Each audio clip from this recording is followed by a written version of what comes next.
प्रभु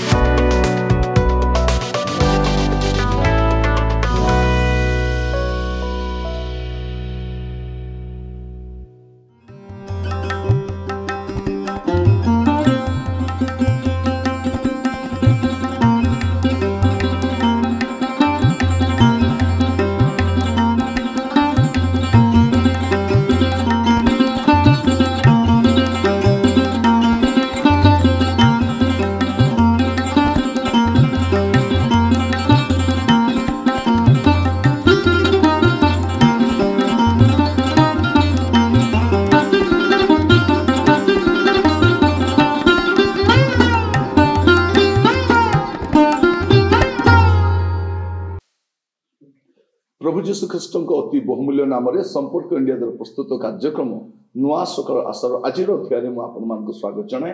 प्रभु आपण प्रत्येक को बाहुल्य रूपे आशीर्वाद करूँ। आज आम जो प्रसंग में प्रभु वाक्य आलोचना करवा आलोच्य प्रसंग होची अविश्वास चिकित्सा। अविश्वास चिकित्सा मार्क लिखित सुसमाचार तार 9 अध्याय 22 पद रु 24 पद पर्यंत एटा लिखा जाए से ताहाकू मारी पकईबा पाई थोर को थोर निया और पानी रे पकाउछे किंतु आपण जदि किछि करि पारंती ताहेले आम मान प्रति दया करी आम मान उपकार करंतु। सेतरे यीशु ताहाकू कहिले कोन कहिलो जदि करि पारंती विश्वासी पक्षरे समस्त ही संभव। से क्षणी पिलाटीर पिता उच्चस्वर कर कहिला मो विश्वास करूछि मोर अविश्वास प्रतिकार करंतु। एटा में देखू जने व्यक्ति विश्वास तो करुछि किंतु अविश्वास मध्य करुछि। ईश्वर को ऊपर तार विश्वास अछि किंतु परिस्थिति जे परिवर्तन मो सेटा विश्वास नहीं। जने व्यक्तिर पुओटी से कष्ट पाउछि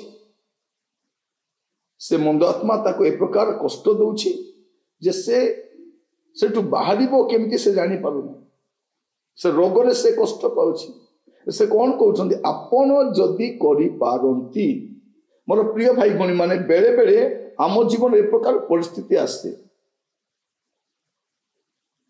आमे प्रभु को ऊपर मध्य बेले बेले संदेह करि पकाउ कोन वास्तव में प्रभु ए परिस्थिति को परिवर्तन करि पारिबे।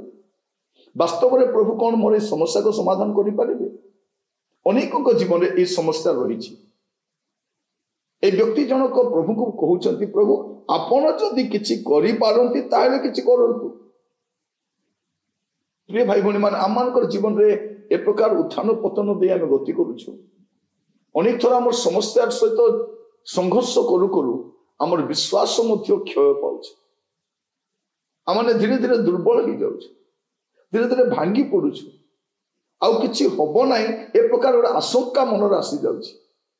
ये पुअर अवस्था देखिए पितार मध्य से अवस्था से कहछि मु तो सबु करि सारिलिनी मु सबु चेष्टा करि सारिलिनी किछि हो नाही आपण जदि किछि करि पारिबे ताहे करंतु। सेतरे यीशु ताहा कहिले कोन कहिलो जदि करि पारंती विश्वासी पक्षरे समस्त ही संभव। प्रभु कहिबा पई चाहती तुमर समस्या बड़ हो पारे तुमर आवश्यकता बड़ हो पारे तुमर अभाव बहुत बड़ हो पारे किंतु विश्वासी पक्षरे समस्त भी संभव। प्रिय भाई भणी माने आमर समस्या जते बड़ नुह आमर अविश्वास ताठारु बड़ अटे। आमर समस्या ठारु मध्य आमर संदेह बड़ अटे। तेणु आमान जीवन आम गुड़े आशीर्वाद देखि पारुना। परमेश्वर जे असंभव को संभव करंती। से कहते अज्ञात महत दुष्कर विषय मान आम तुमको देखा किंतु आम मैंने कौन भावुचु कौन वास्तव में प्रभु मो जीवन या करें मो जीवन जहाँ घटुची कौन सतरे प्रभु से किसी करें। आम मन में ए प्रकार एक प्रश्न रही जाइए ए प्रकार एक विषय को नहीं आम एवं पर्यंत आगक बढ़ुचु। आमर घर जीवन में आमर स्वास्थ्यगत समस्या आमर आर्थिक विषय आम गुड़े विषय आम कौन भावुचु प्रभु करें तो गोटे सतरे प्रभु किसी करें सतरे मुझे बाहरी पारि यही प्रकार संदेह नहीं जो मैंने बंचुंट मुझे कहवाई चाहे आज आपण अविश्वास चिकित्सा करें। से पिता जनक कौन बोली कहते ସେଇ ଖଣି ପିଲାଟିର ପିତା ଉଚ୍ଚ ସ୍ୱରରେ କହିଲା, ମୁଁ ବିଶ୍ୱାସ କରୁଅଛି ପ୍ରଭୁ, ମୁଁ ବିଶ୍ୱାସ କରୁଛି, କିନ୍ତୁ ମୋର ଅବିଶ୍ୱାସର ପ୍ରତିକାର କରନ୍ତୁ। ପ୍ରଭୁ ମୁଁ ବିଶ୍ୱାସ ବି କରୁଛି, କିନ୍ତୁ ମୋ ଭିତରେ ଅବିଶ୍ୱାସ ବି ଅଛି। ଆଜି ହୁଏତ ଆପଣଙ୍କ ଜୀବନରେ ଏ ପ୍ରକାର ସମସ୍ୟା ଗୁଡ଼ିକ ରହିଛି। ଆପଣ ଜାଣିଛନ୍ତି ପ୍ରଭୁ କରିପାରିବେ, କିନ୍ତୁ ପରିସ୍ଥିତିକୁ ଦେଖିଲା ପରେ, ପରିବେଷ୍ଟନୀକୁ ଦେଖିଲା ପରେ ଆପଣ ଭାବୁଛନ୍ତି ଯେ ବୋଧେ ଏଇଟା ହେଇପାରିବ ନା ନାହିଁ। ବାସ୍ତବରେ ପ୍ରଭୁ କିଛି କରିପାରିବେ କି? ମୋ ଜୀବନରେ କିଛି ଘଟିବ ତ? ଆପଣ ଏଇ ପ୍ରକାର ଗୁଡ଼ିଏ ବିଷୟ ଭାବୁଥିବେ। ମୁଁ ଆପଣଙ୍କୁ ଆଜି କହିବା ପାଇଁ ଚାହେଁ, ପରମେଶ୍ୱର ଆପଣଙ୍କର ସେହି ପରିସ୍ଥିତିକୁ ପରିବର୍ତ୍ତନ କରିବା ପାଇଁ ସାମର୍ଥ୍ୟ ଅଟନ୍ତି। ଆଜି ଆପଣ ପ୍ରଭୁକୁ କୁହନ୍ତୁ, ପ୍ରଭୁ ଆପଣ ମୋର ଅବିଶ୍ୱାସର ପ୍ରତିକାର କରନ୍ତୁ। ମୁଁ ତ ବିଶ୍ୱାସ କରୁଛି ପ୍ରଭୁ, କିନ୍ତୁ ମୁଁ ଅବିଶ୍ୱାସ ମଧ୍ୟ କରୁଛି। ଆପଣଙ୍କ ଉପରେ ମୋର ପ୍ରଗାଢ଼ ବିଶ୍ୱାସ ଅଛି, କିନ୍ତୁ ଏ ପରିସ୍ଥିତି କେମିତି ପରିବର୍ତ୍ତନ ହେବ ତାହା ମୁଁ ବିଶ୍ୱାସ କରିପାରୁନି। ପ୍ରିୟ ଭାଇ ଭଉଣୀ ମାନେ, ବିଶ୍ୱାସର ପଦେ କଥା ଅସମ୍ଭବକୁ ସମ୍ଭବ କରିଥାଏ। ସେଦିନ ଅବ୍ରାହମ ତାଙ୍କ ପୁତ୍ରଙ୍କ ସହିତ ସେ ପର୍ବତରେ ଅଛନ୍ତି। ପୁଅଟି ଗୋଟେ ସାଧାରଣ ପ୍ରଶ୍ନ ପଚାରିଲା, ବାପା ବଳିଦାନ ପାଇଁ ତ ସବୁ ପ୍ରସ୍ତୁତ କରାଯାଇଛି, ମେଷ କାହିଁକି? ସେଇ ସମୟରେ ଅବ୍ରାହମ ଗୋଟେ ବିଶ୍ୱାସର ଶବ୍ଦ ବ୍ୟବହାର କରୁଛନ୍ତି। ସେ କହୁଛନ୍ତି, ସଦାପ୍ରଭୁ ଆପେ ଯୋଗାଇବେ। ସେ ଜାଣିଛନ୍ତି ମୋ ଦ୍ୱାରା ଆଉ କିଛି ହେଇପାରିବ ନାହିଁ, ଏଠି ମୁଁ ତ ମେଷ ଆଣିବି ନାହିଁ, କିନ୍ତୁ ସଦାପ୍ରଭୁ ଯୋଗାଇ ପାରନ୍ତି, ସିଏ କରିପାରନ୍ତି। ପ୍ରିୟ ଭାଇ ଭଉଣୀ ମାନେ, ଆପଣଙ୍କର ଆର୍ଥିକ ସମସ୍ୟା, ଆପଣଙ୍କ ପାରିବାରିକ ସମସ୍ୟା, ଆପଣଙ୍କ ମାଣ୍ଡଳିକ ସମସ୍ୟା, ଆପଣଙ୍କ ସ୍ୱାସ୍ଥ୍ୟଗତ ସମସ୍ୟା କଣ ହେଇପାରେ? ଆଜି ପ୍ରଭୁଙ୍କୁ କୁହନ୍ତୁ, ପ୍ରଭୁ ମୁଁ ବିଶ୍ୱାସ କରୁଛି, କିନ୍ତୁ ଅବିଶ୍ୱାସ ବି କରୁଛି। ମୋର ଏଇ ଅବିଶ୍ୱାସର ଚିକିତ୍ସା କରନ୍ତୁ, ମୋର ଏଇ ଅବିଶ୍ୱାସର ପ୍ରତିକାର କରନ୍ତୁ। କୁହନ୍ତୁ, ପ୍ରଭୁ ମତେ ସେ ବିଶ୍ୱାସଜନକ ଆତ୍ମା ଦିଅନ୍ତୁ। ପ୍ରଭୁ ପ୍ରିୟ ଭାଇ ଭଉଣୀ ମାନେ, ଏ ବିଶ୍ୱାସର ପରିମାଣ ଅନୁସାରେ ଲୋକମାନେ ବିଶ୍ୱାସ କରନ୍ତି। ଆମକୁ ବିଶ୍ୱାସ ବଢିବା ପାଇଁ ପଡିବ। ଏ ବ୍ୟକ୍ତି ଜଣକ ତା ପୁଅ ପାଇଁ ଚାରିଆଡେ ଘୁରିଥିବ।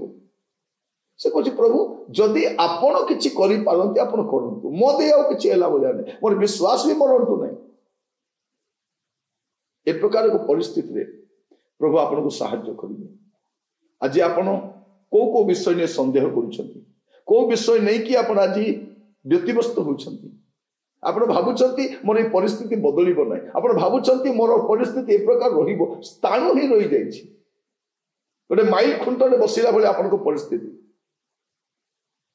ଅନେକ ଦିନରୁ ଆପଣଙ୍କ ପରିସ୍ଥିତି ସେମିତି ଅଛି ଯେ ଅଛି, କିଛି ପରିବର୍ତ୍ତନ ହଉନାହିଁ। ଆପଣ ପ୍ରଭୁଙ୍କ ପାଖକୁ ଯାଆନ୍ତୁ, ସେ କହିବେ ବିଶ୍ୱାସୀ ପକ୍ଷରେ ସମସ୍ତେ ସମ୍ଭବ। ଆପଣ ବି ସେଇ କଥା କୁହନ୍ତୁ, ପ୍ରଭୁ ମୁଁ ବିଶ୍ୱାସ କରୁଛି, କିନ୍ତୁ ଆପଣ ମୋର ଅବିଶ୍ୱାସର ପ୍ରତିକାର କରନ୍ତୁ। ଆସନ୍ତୁ ଚକ୍ଷୁ ବନ୍ଦ କରିବା ଆଉ ପ୍ରାର୍ଥନା କରିବା ପାଇଁ ଯିବା। ଅନୁଗ୍ରହକାରୀ ପିତା ପରମେଶ୍ୱର, ଆମେ ଆପଣଙ୍କ କତିକି ଆସୁଛୁ। ପ୍ରଭୁ ଆମମାନଙ୍କ ଜୀବନରେ ଗୁଡ଼େ ବିଷୟ ନେଇ ପ୍ରଭୁ ସନ୍ଦେହ ରହିଛି। ପ୍ରଭୁ ଆମେ ନିଜ ଆଡ଼କୁ ଅନେଇଲେ ଆର୍ଥିକ ପରିସ୍ଥିତି ବି ଭଲ ନାହିଁ, ପାର୍ଶ୍ୱିକ ପରିସ୍ଥିତି ଭଲ ନାହିଁ। ପ୍ରଭୁ ଏ ପ୍ରକାର ପରିସ୍ଥିତି ମଧ୍ୟରେ ପ୍ରଭୁ ଆମେ ଛନ୍ଦି ହେଇ ରହିଛୁ। ପ୍ରଭୁ ଆମେ କଣ କରିବୁ ଆମେ ଜାଣିପାରୁନାହୁଁ। କେବଳ ଆପଣଙ୍କ କତିକି ଆସୁଛୁ। ପ୍ରଭୁ ଆପଣ ଦୟାକରି ସାହାଯ୍ୟ କରନ୍ତୁ। ପ୍ରଭୁ ଆପଣ ଆମମାନଙ୍କର ଯତ୍ନ ନିଅନ୍ତୁ। କରୁଣାମୟ ପରମେଶ୍ୱର, ମୁଁ ଆପଣଙ୍କୁ ଧନ୍ୟବାଦ ଦଉଛି। ଆପଣ ଦୟାକରି ସାହାଯ୍ୟ କରନ୍ତୁ, ଆମର ଅବିଶ୍ୱାସର ପ୍ରତିକାର କରନ୍ତୁ। ପ୍ରଭୁ ଆଜି ଆମମାନଙ୍କର ବିଶ୍ୱାସର ପରିମାଣକୁ ବଢ଼େଇ ଦିଅନ୍ତୁ। ପ୍ରଭୁ ଆପଣ ହିଁ ତାହା କରିପାରିବେ। ପ୍ରଭୁ ଆମର ଅବିଶ୍ୱାସର ଚିକିତ୍ସା ଆପଣ କରନ୍ତୁ, ଦୟା କରନ୍ତୁ। ପ୍ରଭୁ ଯେପରି ଆମମାନଙ୍କ ଜୀବନରେ ଯେଉଁ ପରିସ୍ଥିତି ଗୁଡ଼ାକ ରହିଛି ତାର ପରିବର୍ତ୍ତନ ମଧ୍ୟ ଆମେ ଦେଖିପାରିବୁ। ପ୍ରତ୍ୟେକକୁ ଆପଣ ହସ୍ତ ରଖିଲି, ଆପଣଙ୍କ ଦୟା ଗୁଣରେ ଆପଣ ଆମମାନଙ୍କୁ ସମ୍ଭାଳି ନିଅନ୍ତୁ। ଆଦର ମହିମା ଗୌରବ ଆପଣଙ୍କୁ ଦେଇ ପ୍ରାର୍ଥନାଟି ମୋର ପ୍ରାଣର ପ୍ରିୟ ଯୀଶୁଙ୍କ ନାମରେ ମାଗିଲି, ଆମିନ୍। ପ୍ରଭୁ ଆପଣମାନଙ୍କୁ ପ୍ରତ୍ୟେକଙ୍କୁ ବାହୁଲ୍ୟରେ ଆଶୀର୍ବାଦ କରନ୍ତୁ। ପ୍ରଭୁ ଅନୁଗ୍ରହ କଲେ ଆସନ୍ତା ଅଧ୍ୟାୟରେ ଜଡ଼ିତ ହେବା। ବିଦାୟ ଦିଅନ୍ତୁ। ନମସ୍କାର।